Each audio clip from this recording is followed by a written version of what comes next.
Hi guys, mag-steam tayo nito ng pork. Ito guys, minarinate na ito siya. Minarinate ko na ito kahapon. So ngayon, I decided na i-steam ko na lang siya. Ayan. So ilagay na natin.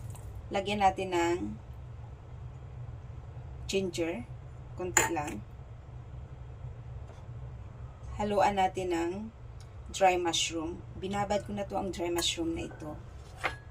Haluan lang natin ng white fungus para mas maganda tingnan ang ating steam pork. At lagyan natin ng cordyceps flour. Ayan.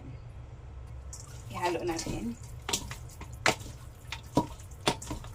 Binabad ko ito siya sa soy sauce, oyster sauce, wine, water, at saka sa flour, cornstarch. At i-transfer natin dito.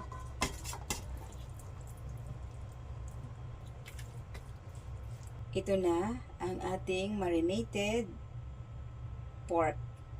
Ready to steam na.